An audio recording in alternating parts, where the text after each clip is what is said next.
Party ने ऐसा नहीं है 2025 के चुनाव नतीजों के बाद हार के कारणों को तलाशने की कोशिश की और पार्टी ने लगातार बैठकें की हैं। तेजस्वी यादव की मौजूदगी उसमें नहीं रही है और जाहिर तौर पर तेजस्वी यादव अगर पार्टी की बैठक से, विधानमंडल के सत्र से गैर मौजूद होंगे तो तमाम तरह के सवाल उठेंगे।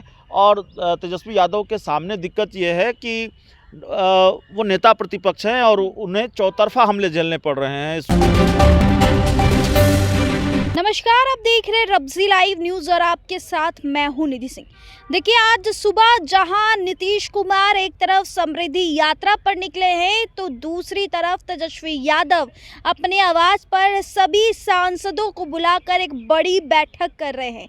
और इस बैठक में जिस तरीके से महागठबंधन की हार हुई है, 75 से 25 सीट पर आरजेडी आ गए हैं, तमाम चीज़ों पर समीक्षा बैठक करेंगे और पूरी जानकारी लेंगे। हमारे साथ हमारे सहयोगी अभिषेक जी भी मौजूद है। अभिषेक जी, ये बैठक इतनी लेट हुई और समीक्षा बैठक अब तेजस्वी यादव कर रहे हैं, क्या कुछ प्लानिंग चल रहा है? नहीं, समीक्षा बैठक हुई पार्टी की और कई बैठकें हुई, लगातार हुई, लेकिन उसमें तेजस्वी यादव की मौजूदगी नदारत रही, आप ऐसा कह सकते हैं। लेकिन सब पार्टी ने ऐसा नहीं है 2025 के चुनाव नतीजों के बाद हार के कारणों को तलाशने की कोशिश की और पार्टी ने लगातार बैठकें की हैं।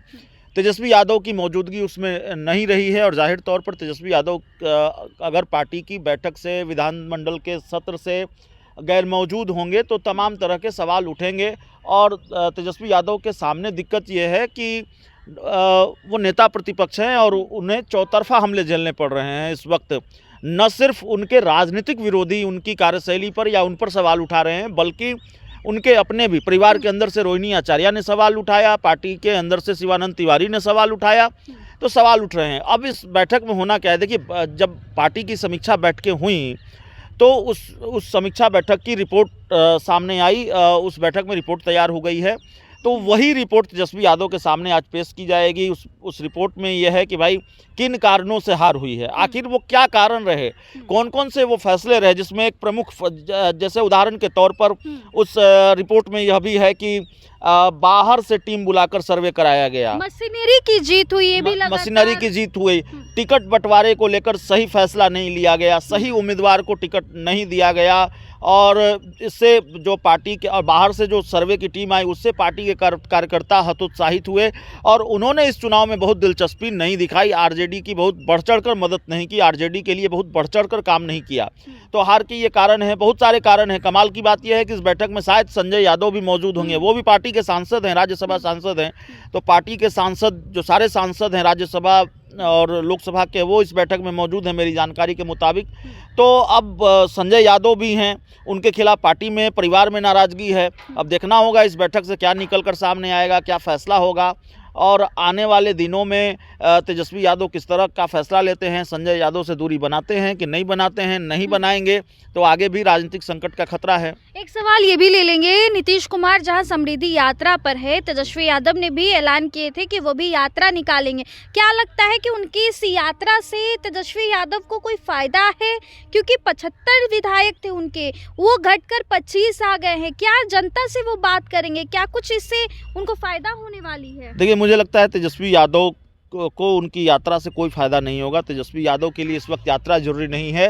तेजस्वी यादव के लिए इस वक्त ये ज़रूरी है कि उनको लेकर जो परसेप्शन बिहार की राजनीति में स्थापित है कि वो संजय यादव के निर्देश पर या संजय यादव की सलाह पर ही पार्टी से जुड़े फैसले भी लेते हैं। तेजस्वी यादव पार्टी के कार्यकर्ताओं से, पार्टी के नेताओं से दूर हैं और पार्टी के आम नेता कार्यकर्ता उनसे मिल नहीं पाता है, ये सब संजय यादव की वजह से होता है।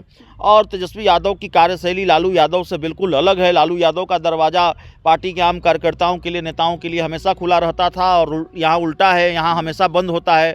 तेजस्वी यादव से पार्टी के कार्यकर्ता, नेता नहीं मिल पाते हैं। तो ये सारा जो परसेप्शन है इसको खारिज करना होगा, इस परसेप्शन को ख़त्म करना होगा, एक पॉजिटिव परसेप्शन क्रिएट करना होगा, बनाना पड़ेगा, अपनी कार्यशैली में बदलाव लाना पड़ेगा। और मैं बहुत हद तक शिवानंद तिवारी जी ने जो सलाह तेजस्वी यादव को दी है उससे मैं सहमत हूँ। कि आपको एक आम कार्यकर्ता की तरह अब लोगों से मिलना जुलना होगा, एक राजनीतिक व्यक्ति की तरह रिएक्ट करना होगा, एक्ट करना होगा। तो अगर तेजस्वी यादव ऐसा नहीं करते हैं तो यात्रा का कोई मतलब नहीं है। अब तो चुनाव खत्म हो गया है, यात्रा से तो कोई राजनीतिक लाभ होना नहीं है। नीतीश कुमार चूँकि यात्रा कर रहे हैं, उन्होंने एक परंपरा शुरू की, कैबिनेट की बैठक वो गांव में करते रहे हैं। इस बार भी कैबिनेट की बैठक एक गांव में हुई है, किसी खेत में हुई है, ये भी जानकारी निकल कर नीतीश कुमार ये करते रहे हैं। लेकिन तेजस्वी यादव नीतीश कुमार की तुलना में, नीतीश कुमार से तुलना करें और वो भी यात्रा पर निकलें तो यात्रा से बहुत लाभ नहीं होना है। उनको सबसे ज़्यादा संकट है कि उनकी पार्टी में जो मुखालफत के स्वर उठ रहे हैं संजय यादव के खिलाफ या उनके खिलाफ, दबी जुबान में बहुत लोग बहुत सारी बातें करते हैं। तो तेजस्वी यादव पार्टी के नेता बने, स्वीकार्य नेता बने और परसेप्शन को खत्म करें, ये बड़ा मामला है। चलिए देखिए, तेजस्वी यादव भी यात्रा पर निकले, लेकिन उनकी इस यात्रा का कोई फायदा नहीं होने वाला, क्योंकि अब राजनीतिक लाभ उनको मिलने से रहा। एक तरफ नीतीश कुमार समृद्धि यात्रा में निकल रहे हैं, तो दूसरी तरफ आज ही तेजस्वी यादव अपने आवास पर तमाम जो उनके सांसद हैं उनको बुला लिए हैं, हार का कारण जानने के लिए बुलाए हैं। अब देखना होगा क्या कुछ रिपोर्ट निकलकर सामने आती है। हमारे साथ हमारे सहयोगी बातचीत कर रहे थे। फिलहाल इस पूरे रिपोर्ट में इतना ही। बहुत बहुत शुक्रिया।